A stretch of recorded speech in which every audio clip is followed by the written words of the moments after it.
So we'll stick with the area of adopting new technology in improved risk management, but we'll pivot a little at this point. Before I do introduce the next panel, you'll notice that Natalia finished off there with a plug for the Machine Learning Roundtable that the IF is hosting in Frankfurt on June 19.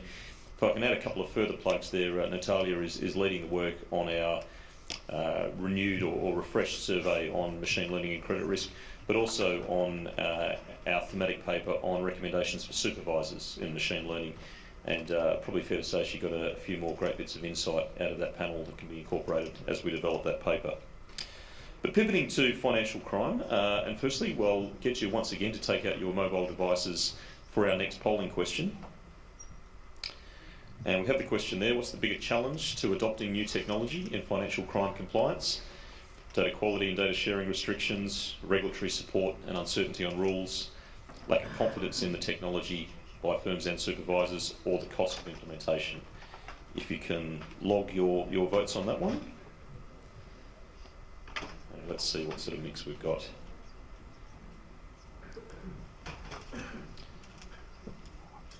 Data, once again, a major challenge, and certainly the report that we published last October on machine learning and AML certainly highlighted that issue around data sharing restrictions and the much greater leap in detection that can be achieved where data sharing is enhanced and made further available.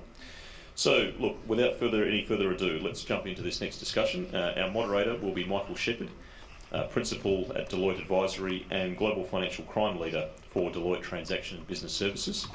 And Michael's joined by panellists Jean DeMira, Director of Compliance at the Global Compliance Office at Manulife up in Toronto, Les Joseph, Senior Vice President and Manager of Global Financial Crimes Intelligence at Wells Fargo, and Anne Warwick, Senior Counsellor for Strategic Policy and Innovation in the Office of Terrorism Financing and Financial Crimes at the US Treasury.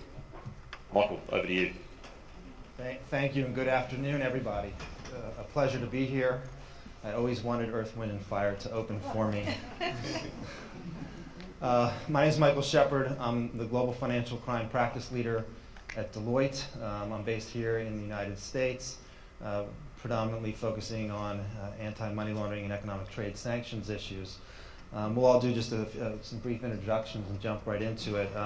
I served as head of financial crime compliance at a regional bank here in the Northeast for 2 years prior to joining Deloitte 12 years ago. Before that, I practiced law for 18 years. And I call myself a recovering lawyer, but always in the financial crime arena, whether prosecuting it for the U.S. Department of Justice or in private practice. So I come at it from a bunch of different lenses. Gene? Thank you. My name is Gene DeMira from Manulife's Global Compliance Office, dealing with anti-money laundering and anti-terrorist financing. Manulife is also John Hancock in the United States, makes about a quarter of our business. We've been in Canada and 12 countries in Asia for over 100 years as well, predominantly in insurance, but in Canada we also have banking and securities. Our global office makes sure that we coordinate our program effectively, also including analysis of latest trends, and contributes to both industry as well as world conversations to try to make sure that we can move the fight against financial crime that much stronger. Thank you. And Les? Good afternoon, everyone. My name is Les Joseph. I'm the manager of the Global Financial Crimes Intelligence Group at Wells Fargo. I've been there since 2010.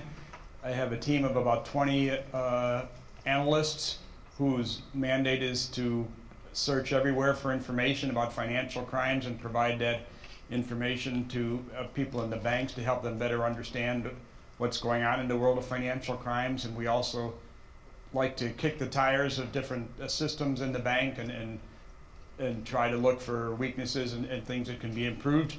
I'm based here in the Washington, D.C. area, and I've actually taught for many years at the GW in the criminal justice program. Prior to coming to Wells Fargo, I spent 25 years at the U.S. Department of Justice here in Washington. 20 of those years were in the asset forfeiture and money laundering section, prosecuting financial crimes and money laundering. Hello. Anne? Thank you. I'm Anne Shear-Walwork, and I work in a policy shop at Maine Treasury, the Office of Terrorist Financing and Financial Crimes, which is part of the larger Office of Terrorist Financing and Intelligence. I mention this because we are not a regulator. Another component of the Office of Terrorism and Financial Intelligence, FinCEN, is, as I'm sure you all know, the BSA regulator, as well as the U.S. Financial Intelligence Unit and the Office of Financial Asset Control, OFAC, which administers the U.S. Sanctions regime, is another component and another regulator in terms of sanctions. Before I say another word, I should preface anything else that I say with the standard disclaimer that the views that I'm expressing are my personal views and do not necessarily reflect the views of the Department of Treasury or the administration as a whole. Thank you. I'd expected that. Just a couple opening remarks before we jump into it. Financial crime is a very profitable $2 trillion annual business. It remains a C-suite concern among financial institution executives. We are seeing sustained regulatory pressure here in the United States and elsewhere, particularly in Europe. I expect to see a lot in Canada coming up, given the press that's coming out of DC on a daily basis. And it's not going away. And financial crime can only be characterized, and money laundering can now be characterized by sophistication, and it's technology driven. Financial crime activity knows no borders. It's complex, it's difficult to identify. Technology is an enabler of financial crime, as much as it helps financial institutions mitigate the risks of financial crime. I refer to them sometimes as computer gangs these days. You have gangs around the world who may not even met each other, yet they can hack into systems, steal valuable data, steal money, and then launder that money. Some of them have realized they can launder it for a fee as well. And the existing systems that are in place, the existing safeguards, are largely rules driven. And they create a lot of unproductive work for a lot of individuals and who have to document why they're not filing a suspicious activity report. So in keeping with the trend today, our plan is to explore how firms are now using new technologies and techniques to mitigate financial crime risk, what challenges they may encounter when implementing that new technology, and what policy actions may need to be undertaken to better enable them to evolve. Sometimes the regulatory regime is not aligned with what financial institutions may need to do. Let me just start with that polling question. Does it surprise any of you? Because my first question is, what are the current challenges, and why do we keep having them? And I think the audience actually answered them for us. You want to go first, Gene? Sure. I agree, and I think one of the challenges that quite often we turn to the data as being the biggest piece as one of those challenges. But then where do you use your tools, and which tools do you use to tackle that problem? And I think you need to go to what are the root causes of some of those data anomalies. One piece is customer centricity. If, like for Manulife, for example, we easily have dozens and dozens of different products, 400 or plus systems, and having that customer centricity at the top level solves a lot of that data issue. The second element that goes into that is where you have like 100 years of a footprint, John Hancock in the US and even in Asia, where we've been there for 100 years. It doesn't mean our systems are 100 years old, but what it does tie into is it takes a while for that front end layer, those new relationships and meeting those commitments, whereby financial institutions to me are two things. They're custodians of trust and custodians of information. And maintaining that management over time is where we have a lot of these challenges, and data is often pointed at. But if you load technology and tools at really bad data, you almost need to get ahead of it in front. And that's why I'm going to start off with the plug you'll hear us talking to a bit, is digital identities, getting in front of that in many ways, of centricity, not just at our institution, but with others and all the interactions to reduce customer friction. And one of Manulife globally, including John Hancock's main themes, is digitized customer relationship. And that's not just the first time we meet them, but for all of those millions of existing relationships we have. Les, let me ask you the same question before I jump into digital identity and customer identification. Sure. At Wells Fargo, our benefit is that we have a tremendous amount of data because we have a tremendous number of customers and handle a tremendous number of transactions. And I'm not a technical person, but as far as I know, we actually have pretty good data quality. Actually, Michael would know because he's examined us. For me, the challenge is what's the best way to use it, because we have many different ways of using the data, many different ideas and priorities of things that we could do, so we only have the limited number of resources how we can use it, and trying to figure out the best use of that data and where to spend your time and energy is a challenge for us.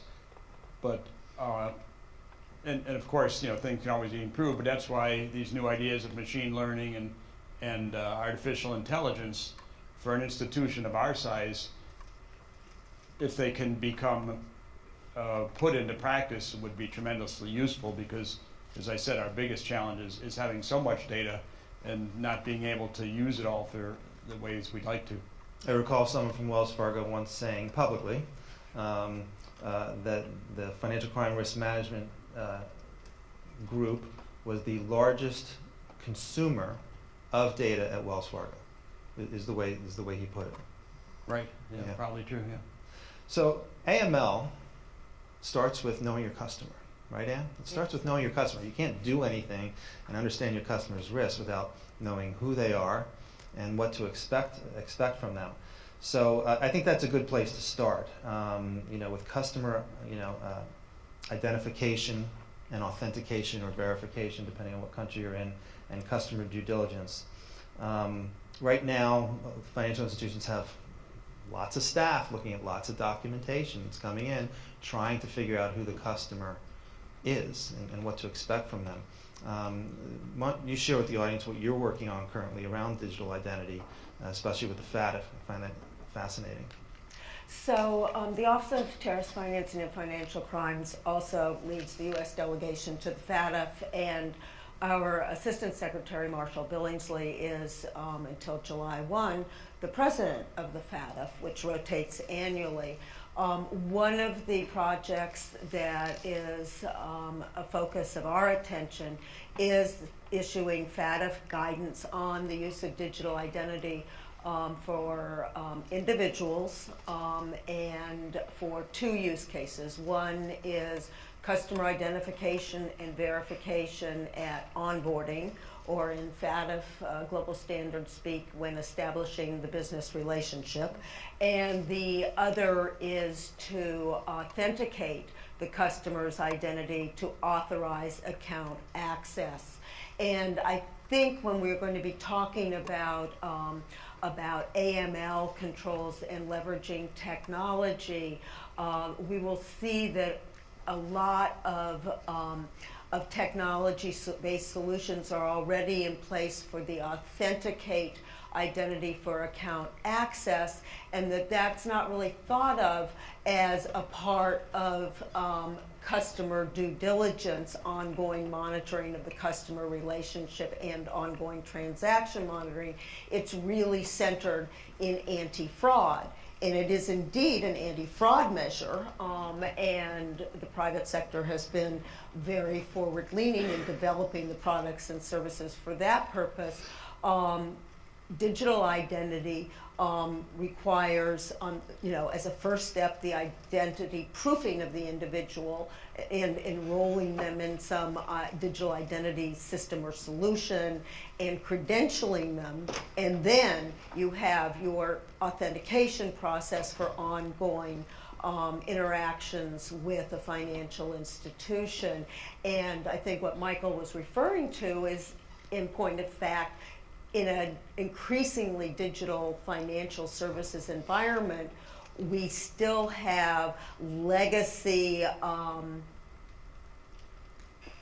perhaps regulatory expectations, or at least financial institutions' interpretation of regulatory expectations and documentary-based processes where you do, the idea would be you still are coming into a financial institution and producing your identity documents.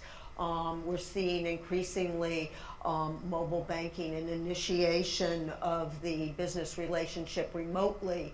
And so there's a lot of questions that go to how do you identify the risks and then mitigate them with these new technologies and new business models of interacting with your customer almost exclusively, perhaps sometimes exclusively, through digital devices and not face-to-face. Now, in the U.S., for those who may be aware and those who aren't, you have customer identification. You have to, for an individual, you collect 4 pieces of information. For an entity, 3. Plus, for the entity, you have to collect beneficial ownership information, and then you need to verify either through documentary or non-documentary means. Then on top of that, there's customer due diligence and enhanced due diligence if it's a high-risk customer. One thing that I'm starting to see a lot of is robotics process automation, and I'm throwing this at you a little bit. Robotics process automation to gather a lot of that CDD information from internal and public source. Are you seeing that as well, Gene?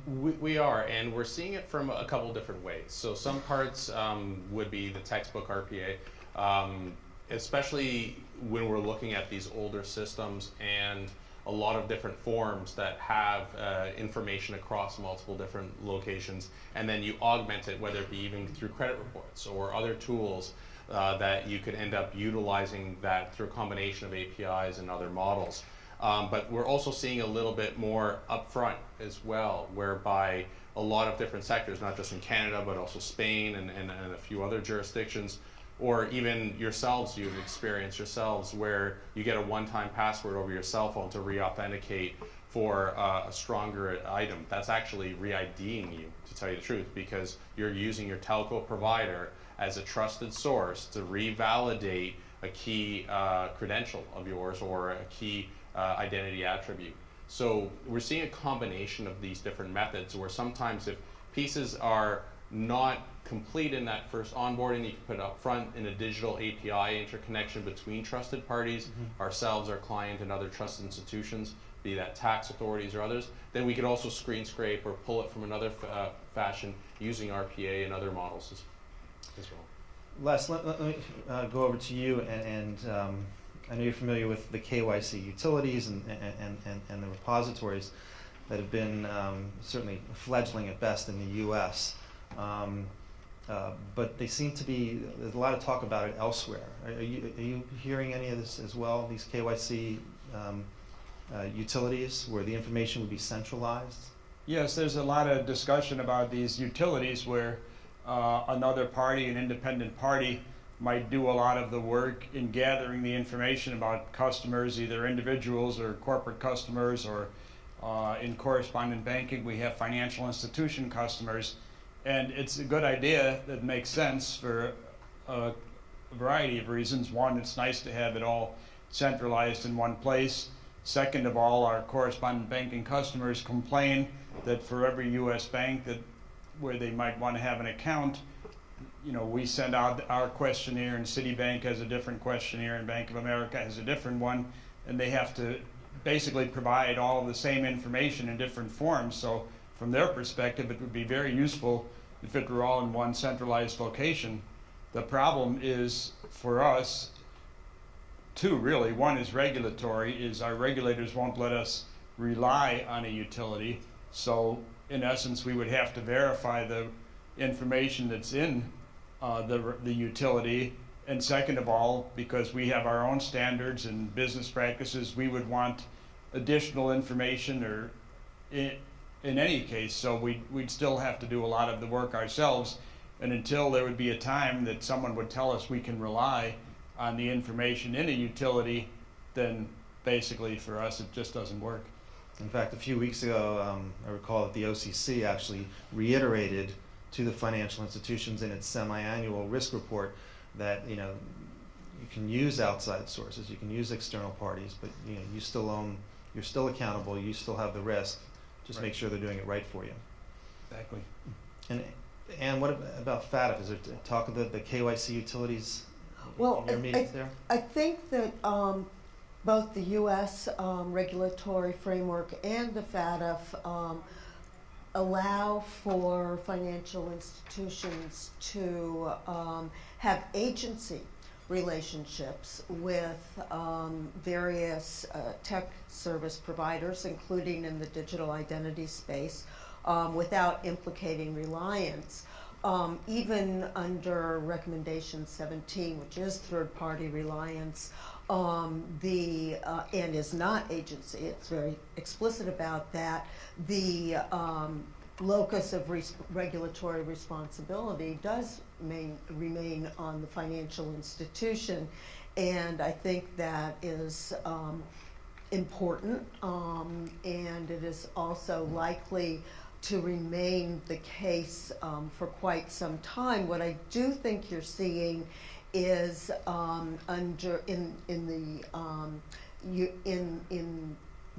Europe, you're seeing a new regulatory framework for digital identity service providers, which could be a government entity, but it could also be a private sector solution, and a structure that to some degree is going to provide information on the level of assurance that different products and services have to facilitate reliance. And since the identity service provider, and in IETA's lingo, I think it's trust service provider, which has very different meaning for both the U.S. and the FATF, but nevertheless,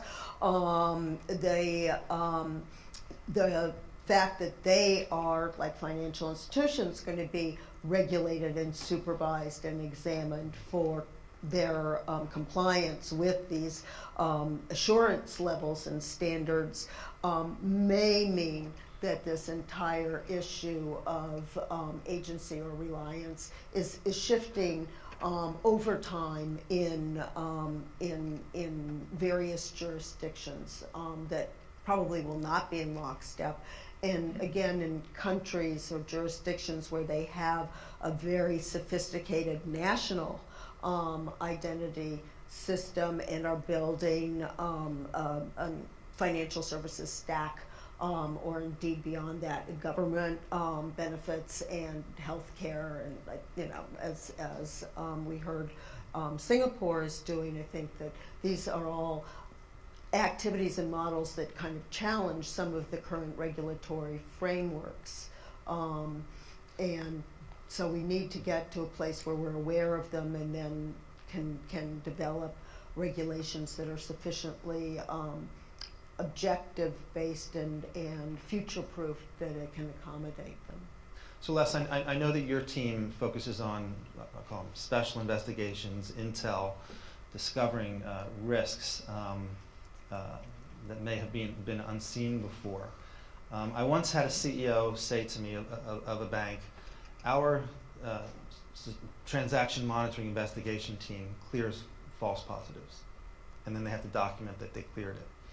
And we've had these rules-based systems, and they've improved over the years.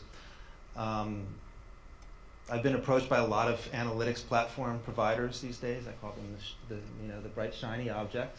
They come to us as much as they come to the financial institutions because they want to sell us on it too. But are you seeing any promise with machine learning and advanced analytics platforms around transaction monitoring? I can't say that I've really seen a lot of progress in that area. The monitoring systems generally has been discussed in numerous places. The hit rates are relatively low, maybe 5%. If you're 10% of your alerts are positive, you're doing pretty well. Whereas when we get about 50% of our cases originate with a monitoring alert, and about 50% originate with referrals from our lines of business, anywhere from a teller in a branch to somebody in line of business reviewing activity or reviewing a customer. We get about a 50% hit rate on the referrals and maybe a 5% or 10% hit rate on the alerts. So as much as the technology is developing. It still hasn't made it, at this point, all large inroads as far as the quality of the alerting systems. Shows that good training helps. Gene, what have you seen around machine learning and cognitive analytics in the TM world? Well, we've That's your seen a market. couple of pieces. Like, for example, Manulife in Canada launched probably one of the first artificial intelligence underwriting tools, whereby the very clean cases, the early easy cases, would be underwritten and through an artificial intelligence model. And then that leaves more time and more expertise for the underwriters for the larger cases. That then feeds into our programs as well, because our underwriters take that more holistic review. One of the big reasons why insurance is at a lower risk profile than a lot of the other wealth and asset management sectors as well. So we utilize some of those tools up front, and that helps us. Then we also use it on the back end on the other side. And what we have seen is, for our AML engines and our other analytic engines, is a little bit of a better access to the data, so that way we could take different pieces away for advanced analytics on different spot checks. For example, if it's that once in a very low percentage view, then we could take some analytics to it to validate those assumptions, because any transaction monitoring system usually is either built through learnings over time or built through key assumptions in place. The analytics as spot checks is very powerful and supplemental to be efficient to reduce your risk. So you're not necessarily saving resources by getting rid of your transaction monitoring, but you're being more effective with the resources that you have. I had a client once. They had a rule in their monitoring set, and they would get 5,000 hits. Okay, and on that 5,000 hits per year, they never filed one single suspicious activity report. And I asked, why wouldn't you sunset the rule and put it to bed? What risk are you covering if you've never seen it over the years? And the response was, well, the regulators might not like that. What do you think about that?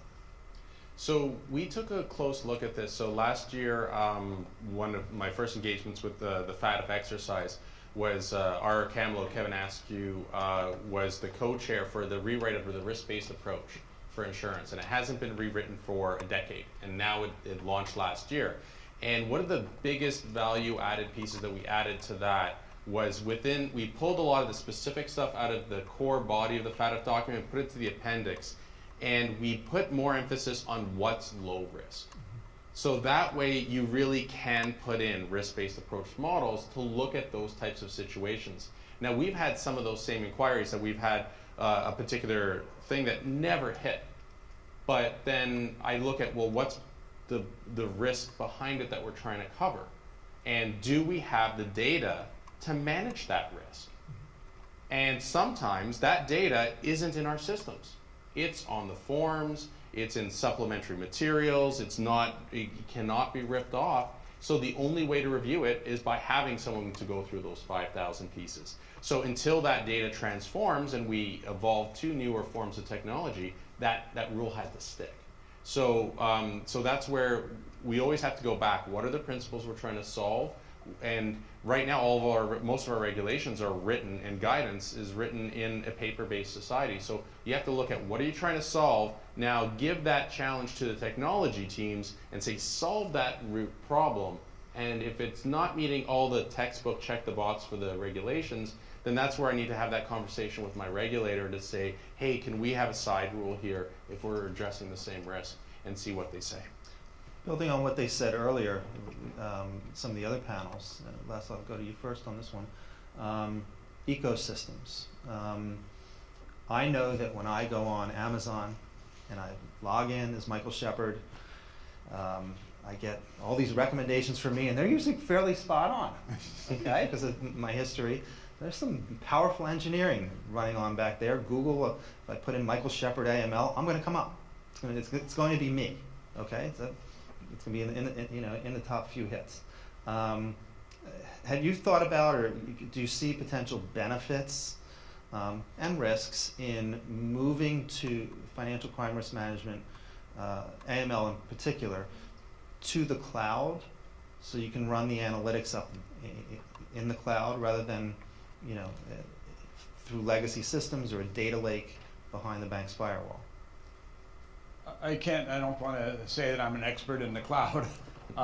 There certainly would be some benefits to using that kind of technology to analyze your customers' activity on a real-time basis almost. And I understand I've heard some banks say basically that they're doing this, they're developing a system so that you're automatically, rating your customer as they engage in transactions. It certainly, if you were able to do that, would be very helpful as far as financial crimes, to know that at a certain point a customer all of a sudden is elevating his financial crimes risk. On the other hand, the other issue that, on all of these topics is the issue of financial inclusion, right? Because financial institutions, it's a priority or a concern of the U.S. government that people are included and not excluded from the financial system. If financial institutions were to be much more selective on who they are banking, then obviously that would leave a class of people outside of the financial system. So that's a concern. So whenever you're thinking of doing something that might benefit the financial crime side, you also have to think of the impact on financial inclusion. And I know one of the things that's being experimented on by many institutions is it used to be you only monitor the transaction, and now other behaviors, other interactions with the bank count towards the transaction monitoring score, whether you're going to alert. Are you seeing that too? Well, definitely. Tied into the risk-based approach, we have to look at all of the different buckets of risk, geographic risk, distribution channels, those different interactions. But then we also, like as you touched on at the beginning, there's a convergence of the antis. So anti-money laundering, anti-terrorist financing, anti-bribery corruption, anti-fraud, but then also the cyber risk elements that all go into it. So when our cyber team is looking at doing a lot of advanced analytics, and this isn't an advertisement, but for example, like a threat matrix type software, looking at the origin of the IP addresses and all of these, and the different behavioral keystrokes analysis and all those pieces, sometimes those things are not so constrained to the cyber team, but they don't see the connection at all times with AML. They'll say, well, I can see the connection of somebody trying to break in for fraud, but they're not going to break in to give us money, are they? And well, synthetic IDs, hello. So there's a variety of different things that come into that mix. So that's where the convergence and alignment there, we're having greater partnerships with our anti-fraud teams when we're looking at how do we assess digital ID methods, how do we assess, and digital ID isn't just that onboarding. To me, that's ongoing. We use voice analytics software throughout our relationship to prevent account takeovers and theft of property, which really becomes anti-money laundering as soon as that transaction clears. So all of these different nuances kind of converge together, which is kind of a side answer to the same question there. In the intelligence community, and they converge a lot of this data, whether it's money laundering, terrorist financing, fraud, converging the data and interrogating it with all the tools for all of them, as Gene just said. Do you see that there might be a benefit for financial institutions in creating I'll call it an intelligence layer of cyber fraud and AML, taking the data as a whole, interrogating it together? I'm not saying do away with the silos. Criminals don't think in silos, though. Remember that. Criminals don't think in silos. Sometimes financial institutions do. Can you see a benefit in that for commercial industry? Absolutely, and as part of our innovation effort in TFI, we engaged in about a year and a half of intensive outreach to the financial sector. We had meetings across the country with both large and small financial institutions, and especially in the larger global financial institutions, we're already seeing basically very sophisticated internal financial intelligence units that are drawing on data from across all of the different business divisions. I think that it's it's going to be crucial to be able to keep in mind the need to have access to the data for law enforcement, and what that means if you go to cloud computing and data storage in terms of disaggregation and meeting the obligations. And I'm sure Les can speak to that more than I can. But it's my understanding that some of the major players in cloud computing disaggregate the data itself, so that there is on any given server no single piece of a coherent information for law enforcement investigators, and that makes all the sense in the world in terms of cybersecurity and privacy and the safety of the systems. The question then becomes, though, if this is globalized and you don't even know where your servers are geographically located, how can you have a level of assurance? And you can, but these are issues that need to be addressed both by the private sector and the public sector. Les, do you want to take that up? Sorry. Okay. We go back many years. I have a different question. I was coming to you next anyway. I have a different question for you. Is tech the sole solution here? Is technology the sole solution, or they're going to replace the human beings for financial crime risk management? No, I see technology as a tool that can be used, and like any other tool, it depends on the quality of the people using it. So certainly it helps to have a better saw or more expensive saw. You can do your work better, but if the person using the saw doesn't know what they're doing with it, it's not going to do that much good. And on my team, as I said, we're allowed to look at anything we want and look at it from different ways, and people on my team with their experienced eyes will see anomalies that a system won't pick up. So for example, just if you look at a series of, if we look at all of the financial transactions coming out of a particular country, the tools, the analysis will show you the data, but it won't explain it. So it won't. But having a person look at that data will say, wow, this is an anomaly here that needs to be explored. It doesn't make sense, and it's hard to get a tool that will do that. So good tools and good data obviously is important, but it's never, in my view, going to replace the human element in the process. Are you also an advocate for more information sharing, both across financial institutions as well as between the public sector and financial institutions? Absolutely. We have, as I said, we have a lot of data at Wells Fargo. Often it's all just part of the picture. So as you said in your opening remarks, the criminals are very smart and sophisticated, and they're using the whole spectrum of the financial system, including banks, money service businesses, even crypto businesses now. And we're seeing one part of it. It's much more effective, and law enforcement gets much more useful information when banks are allowed to share information and put together a bigger picture. And there's some good experiments going on now where, under the provisions of Section 314B of the Patriot Act, banks are allowed to share information in money laundering cases. And in the UK, there's this joint money laundering task force where they're doing similar sharing types. So the more you can share information, the better you can get an understanding of what's going on in the larger criminal cases. In Canada, Gene, you don't have a 314B information sharing provision between banks, do you?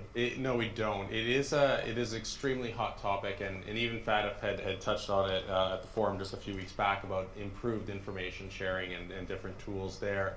We have ongoing conversations, and there will be a bit more improvements to that. The latest improvements is better sharing across different regulators and IT providers. But one quick thing I'll talk about is there's also the honeypots of data, or having large amounts of data, and you touched on it with the KYC models before.